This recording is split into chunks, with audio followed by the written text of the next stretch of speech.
Inflation is not going to stop. It is going to continue to go up because the Fed and the government have no choice but to print. Hello YouTubers, Alaska Prepper here. I'm recording this Sunday night. Hopefully I'll have it out by tomorrow morning, Monday. Wanted to say thank you really quick to those of you that joined in on the live stream today. Had a great time, so thank you very much for spending a few minutes of your time with me this afternoon. Had a great time. Here it says that the Fed says inflation is transitory. And let me stop right there. I remember seeing an old archive video of President Nixon saying that he was going to temporarily decouple the dollar from gold. And that was back in, I believe it was August 15th of 1971. So here, coming up to the 50-year anniversary, boy, I wonder if the definition of temporary was different back then.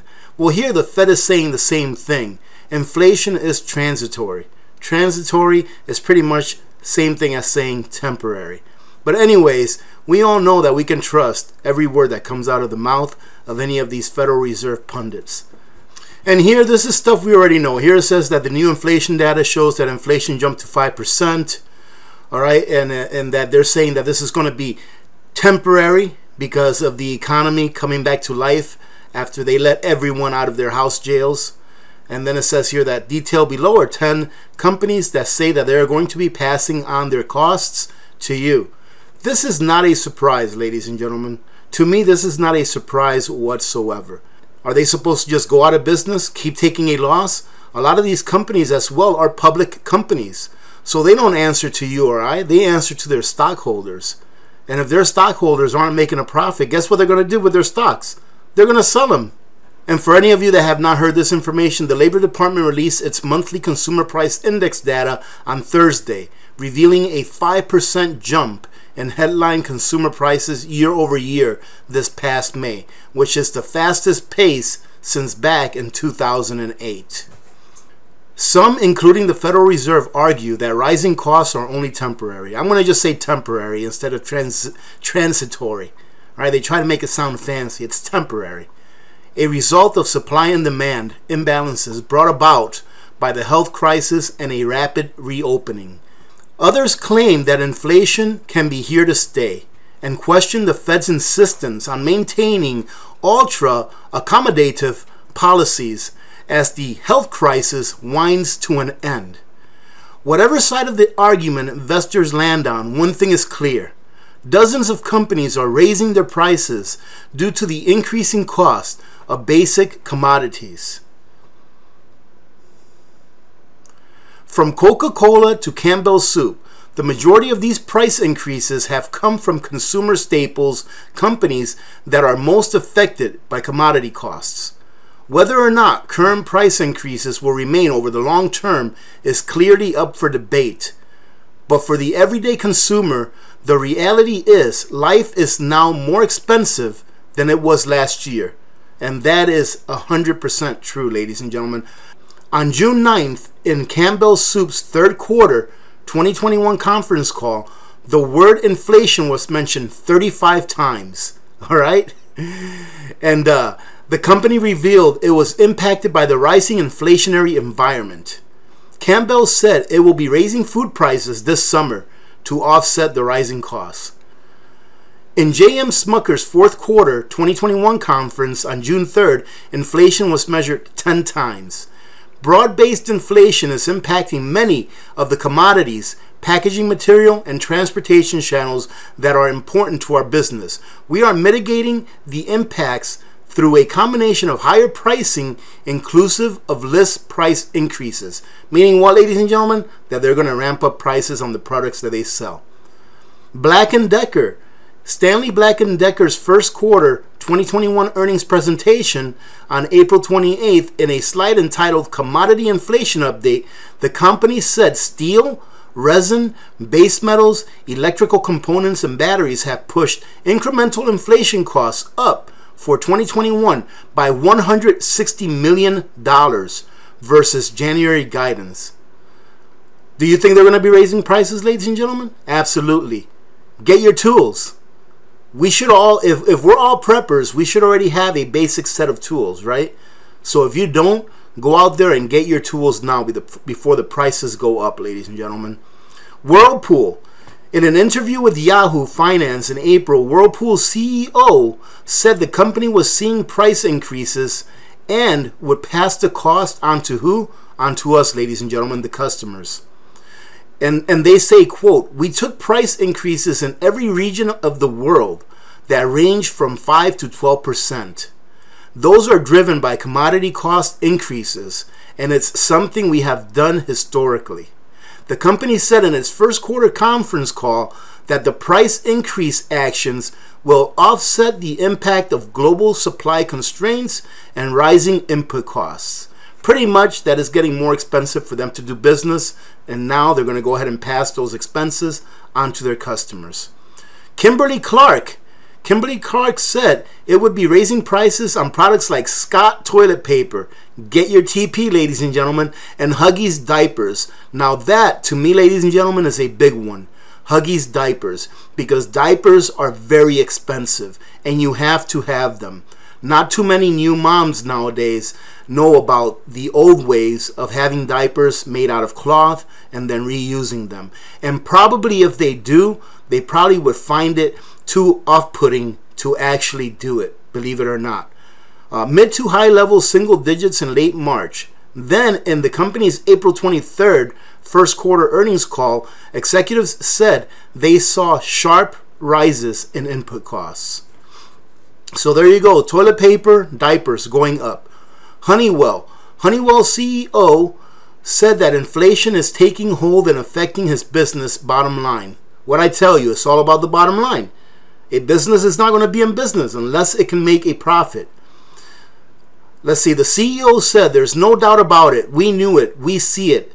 Honeywell announced it would be quickly taking action on pricing to stay ahead of the problem. The Clorox Company. Clorox VP of Investor Relations, Lisa Burham, told investors in the company's third quarter on April 30th that the company has seen significant resin price inflation. In order to manage those rising costs, what do you think they're going to do, ladies and gentlemen? All right, I'll give you a second. All right, let's see. Clorox announced pricing action effective July.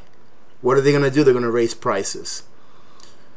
I know I did a video about this a while back. I don't know, maybe a month or two ago, but most of these companies are different than the ones that I mentioned before.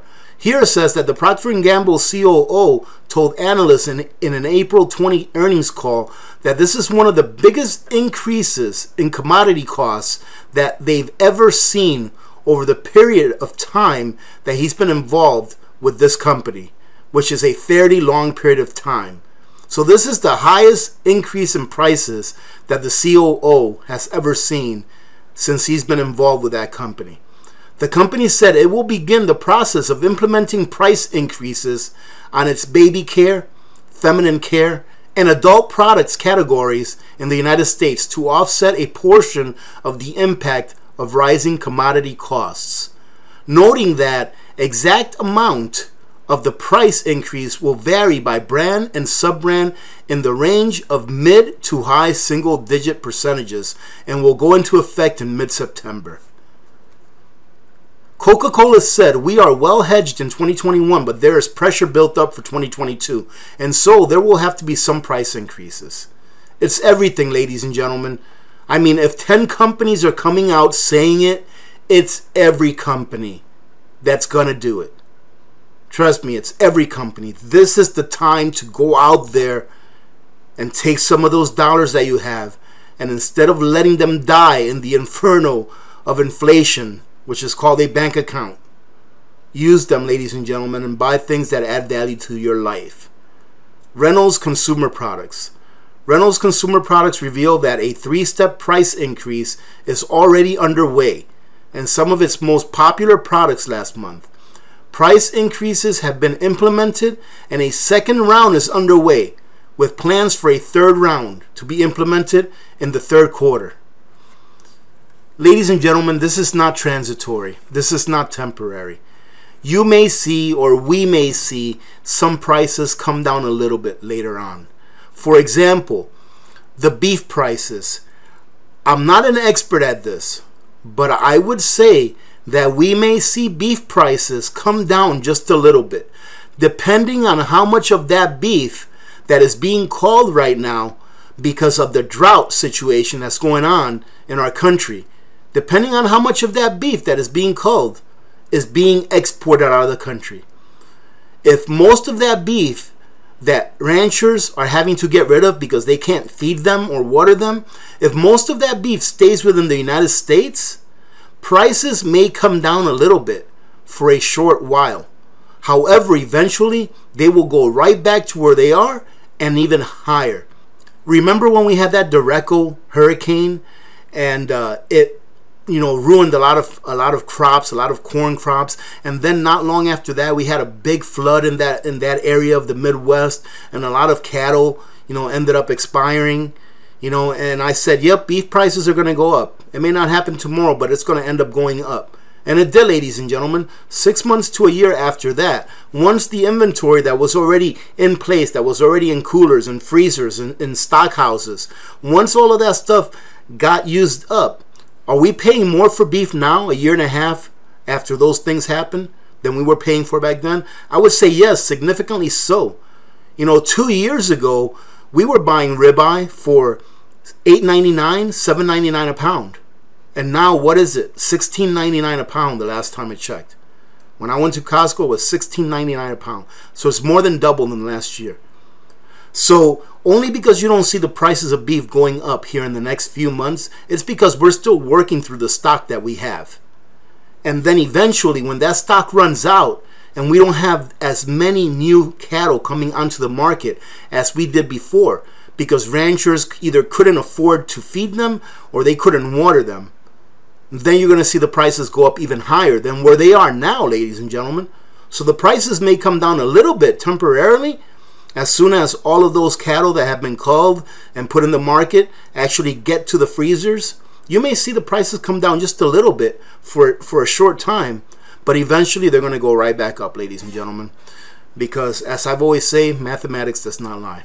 All right, I'm going to leave it at that, ladies and gentlemen. Thank you very much for joining in. I hope you got something out of this. Go out there and buy the things that you need. It's the same thing that I've been talking about for over a year now, not only due to climactic events, but also due to inflation, meaning that the Fed is not going to stop printing money. Not only do we have the forces of the climate working against us, but we also have the Fed working against us, devaluing our dollar. Inflation is not going to stop. It is going to continue to go up because the Fed and the government have no choice but to print. As soon as they stop printing, as soon as they start pulling back, all right, reducing their balance sheet, tightening, pick whatever name it is that you want to call it. As soon as they stop creating debt, the system will start to fall. And as soon as the system starts to fall, they'll go back to creating debt and creating inflation at an even higher speed than what they were before. So you've been warned. Just take a look around. Do your own research and make the decisions that you feel make sense for you and your family. Having said that, I hope you have a good Monday today. Have a great rest of your week. Hey, later on this afternoon at 3:30 p.m. Alaska time, 7:30 p.m. Eastern time, I'm going to be on Sutton Days' YouTube channel. So we're going to have a chit chat over there. I'm going to go over there and hang out with the Sutton Days community. So hope that we can see you there later on Monday afternoon. Having said that, remember to be good to each other. When good people do good things happen. Remember to reach one, teach one, and repeat. If we all did this, the world would be a better place, and you know that it will be a better place. Many blessings to all of you and your families. I'm Alaska Prepper. I am out.